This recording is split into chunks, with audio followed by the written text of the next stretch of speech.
So here we have the Toyota Auris hybrid automatic on a 68 plate. I'm going to start off by showing you around the outside of the car. Then we'll hop in and run through some controls on the inside. But from the outside, you can see it's a 5-door car with alloy wheels and tinted windows. Let's start off inside the boot and then work our way around the rest of the car from there. So as we approach the back of the car, you'll see we have reversing sensors. This car's also got a reversing camera. Plenty of boot space as well, along with that 60/40 split folding rear seat, should you wish to increase this space even further.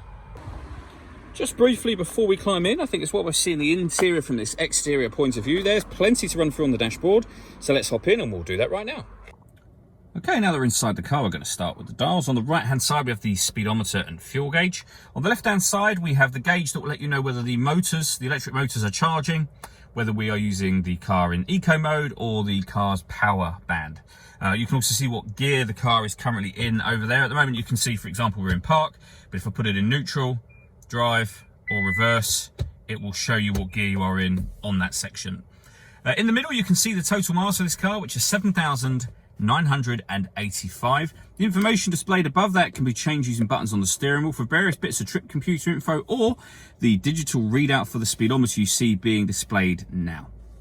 You can also see in that central section in green along the bottom, in the center, it says EV. That's to let you know the car is currently in its electric mode. So it's running, but obviously at this point in time, it's completely silent. If we back out to the steering wheel, the buttons I was using for the trip computer are just here. We've got lane departure warning system over here, so you can turn that on or off. We have cruise control underneath that. On the left-hand side, we have stereo and phone controls, including voice activation. You can only use the phone controls after such time as you've paired the phone up, which is done over on the touchscreen in the center just here. So to pair your phone up, you'd hit the phone icon and then you'd say yes to connecting a phone. At the bottom, we're going to say no, of course.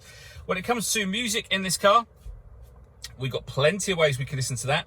So AM, FM and DAB radio, auxiliary input, Bluetooth audio, an app you can connect up, CD player, iPod input and USB input. So I say plenty of ways. If we pop the car into reverse, you'll see we have a full color reversing camera with guidelines showing you what direction the car is headed in relation to the image you see being shown on the screen. So it does make it very easy to park. Below that, we have the climate control for the car. So you can adjust the temperature, the direction you like the air to be distributed in, and the fan speed. When you're happy with those settings, that button will turn the air conditioning on. So it's on right now. It'll also turn it off again, of course. Or hit auto. The car will now maintain the temperature you've asked for by taking control of the direction of the air and the fan speed. You can hear it doing that. You can override that whenever you wish to and put it back on whatever setting you want it on here also. And you can see that auto has now gone off. Below that, we have the auxiliary and USB inputs for your music.